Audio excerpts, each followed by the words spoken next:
इस वीडियो में प्रस्तुत जानकारी केवल शैक्षिक उद्देश्यों के लिए है। यह पेशेवर चिकित्सा सलाह, निदान या उपचार का विकल्प नहीं है। किसी भी प्रश्न के लिए हमेशा अपने चिकित्सक या अन्य योग्य स्वास्थ्य प्रदाता की सलाह लें।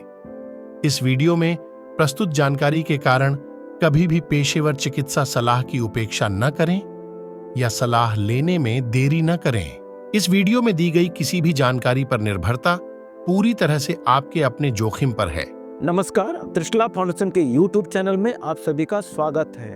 हम लोगों की जो एजुकेशनल सीरीज पिछले साल 2024 से शुरू की गई थी, उसी की कड़ी में अभी जो सीरीज चल रहा है टो वॉकिंग बच्चों पे चल रहा है। टो वॉकिंग में एक लेक्चर जस्ट अभी पिछले हफ्ते आप लोगों ने सुना होगा कि छोटे बच्चे जो टो वॉकिंग में चलते थे, उनको बिना किसी तरह के दवाई, ऑपरेशन, केवल कसरत और जूतों के द्वारा कैसे उनको आराम मिला। आज इस एजुकेशनल वीडियो में हम आपको बताएंगे कि उन बच्चों में जो चलते तो हैं, पैरों को उंगलियों पे चलते हैं, लेकिन उनकी मांसपेशियां बहुत सख्त हैं, उनको थेरेपी के पश्चात भी ढीला नहीं हो पा रहा था, उनको कुछ इंटरवेंशन की जरूरत है। छोटे बच्चों में कभी भी सर्जरी सेरेब्रल पाल्सी बच्चों में नहीं करते हैं, क्योंकि जब तक उनका गेट मैच्योर्ड नहीं होता है, जो कि 6 साल के बाद होता है, उसके पहले या तो हमें बोtulinum टॉक्सिन इंजेक्शन देना होता है, या प्लास्टर देना होता है, या कुछ दवाइयों का सेवन करना होता है। अक्सर हम दवाइयाँ देने से बचते हैं जब तक कि पूरे शरीर में टाइटपन ज़्यादा ना हो, या ऑपरेशन के पश्चात हो, या कोई प्लास्टर के तौर तरीके अपनाए गए हैं। पहले कुछ साल पहले तक हम लोग बोtulinum टॉक्सिन का इस्तेमाल करते थे, जो कि गैस्ट्रोनिमियस मसल में दिया जाता था। काफ मसल जो हमारा होता है, पिंडलियाँ होती है, वहाँ पे 2 मसल्स होती हैं, एक गैस्ट्रोनिमियस होती है, सोलियस मसल होती है। सोलियस मसल हमारी बॉडी को बैलेंस करने के लिए बहुत इंपॉर्टेंट होता है, और गैस्ट्रोनिमियस मसल ही जो टाइट होती है वो सेरेब्रल पाल्सी में पाई जाती है। तो उस बोtulinum टॉक्सिन को गैस्ट्रोनिमियस मसल में कई जगह पे लगाया जाता था, और अभी भी लगाते हैं, लेकिन पिछले 4 सालों से एक अच्छी कसरत, एक अच्छे ब्रेस के इस्तेमाल से और एक नए तरीके की ट्रीटमेंट जिसमें प्लास्टर हम लोग लगाते हैं, तो बोtulinum टॉक्सिन की ज़रूरत कम पड़ रही है। अब जिन बच्चों को टाइटनेस बहुत ज़्यादा है, थेरेपी कराने में परेशानी हो रही है, प्रॉपर शूज नहीं पहन पाते हैं, रेयरली बोtulinum टॉक्सिन आज भी लगाना पड़ता है, लेकिन कोशिश होती है कि केवल उनको प्लास्टर लगाया जाए, और जो प्लास्टर होता है घुटने के नीचे तक लगाया जाता है। कभी कभी उनको एनेस्थीसिया भी देना पड़ता है, उसके बाद कुछ दवाइयाँ भी देनी पड़ती सख्तपन को कम करने के लिए, और 2 हफ्ते के पश्चात प्लास्टर कट कर दिया जाता है, और फिर वही थेरेपी और प्रॉपर ब्रेस डायनेमिक एपो के द्वारा उन बच्चों को इलाज किया जाता है।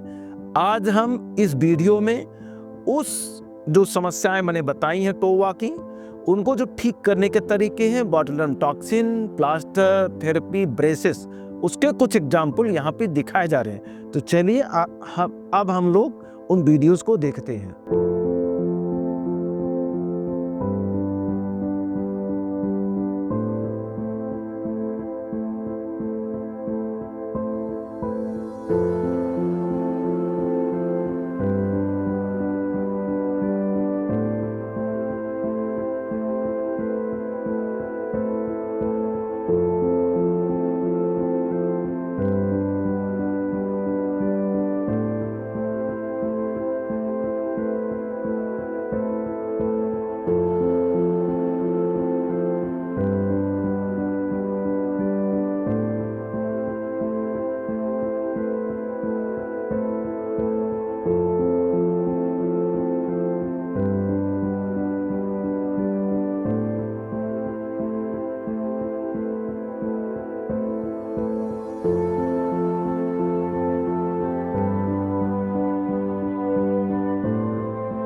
आपने अभी देखा होगा कि बहुत सारे केस एग्जाम्पल यहाँ मैंने दिखाए हैं जिनकी काफ मसल में टाइटपन बहुत ज़्यादा था, उनको थेरेपी कराने में बहुत समस्याएं आ रही थी, उनको जूते पहनाने में समस्याएं आ रही थी। कुछ साल पहले तक उनको बोtulinum टॉक्सिन लगाते थे हम लोग, और कुछ बच्चों में इसमें लगाए भी गए हैं। और अब 3-4 सालों से बोtulinum टॉक्सिन को लगाने की ज़रूरत बहुत कम पड़ती, अभी भी पड़ती, बहुत कम पड़ती है।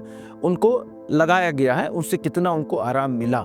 तो सेरेब्रल पाल्सी बच्चों में एक तो डिटेल असेसमेंट की ज़रूरत है, पूरी जानकारी होनी ज़रूरत है, अभिभावकों की पूर्ण भागीदारी बहुत ज़रूरत है, सही थेरेपी, सही ब्रेसेस का चुनाव करना ज़रूरी है।